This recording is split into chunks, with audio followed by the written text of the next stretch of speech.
ഇന്ന് രാവിലെ കണ്ണു തുറന്ന ഓരോ ഇന്ത്യക്കാരനും അഭിമാനിക്കാൻ പറ്റുന്ന ഗൂസ് ബംസ് തരുന്ന രീതിയിലുള്ളൊരു വാർത്തയാണ് കേട്ടത്.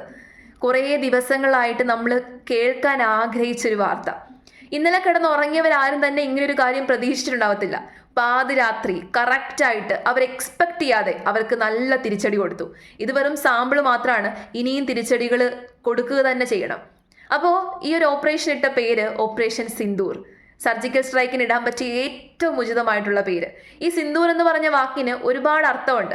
പണ്ട് കാലത്ത് നമ്മുടെ ഇന്ത്യൻ സംസ്കാരം അനുസരിച്ച് പണ്ട് കാലത്ത് ആണുങ്ങൾ യുദ്ധത്തിന് പോകുന്ന സമയത്ത്, അതിപ്പോൾ രാജാവാണെങ്കിലും ഏത് വ്യക്തി ആയിക്കോട്ടെ, പുരുഷന്മാർ യുദ്ധത്തിന് പോകുന്ന സമയത്ത് സ്ത്രീകൾ, അമ്മമാരും ഭാര്യമാരും അനിയത്തിമാരും ഒക്കെ തന്നെ പുരുഷന്മാരെ സിന്ദൂരം ചാർത്തുമായിരുന്നു. വിജയിച്ചു വരാനാണ് ആ ഒരു സിന്ദൂരം ചാർത്തുന്നതിലൂടെ പറയുന്നത്.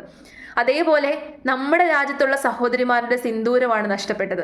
ആ നഷ്ടപ്പെട്ട സിന്ദൂരത്തിനുള്ള തിരിച്ചടി ഈ പേര് നൽകിയത് നമ്മുടെ പ്രധാനമന്ത്രി നരേന്ദ്രമോദിയാണെന്നാണ് പറയുന്നത്. അദ്ദേഹത്തിനൊരു വലിയ കൈയടി. നമ്മുടെ സൈന്യത്തിന്, നമ്മുടെ അഭിമാനമാണ് നമ്മുടെ സൈന്യം. നമുക്കെല്ലാവർക്കും അഭിമാനിക്കാൻ പറ്റുന്ന ഒരു ദിവസമാണിത്.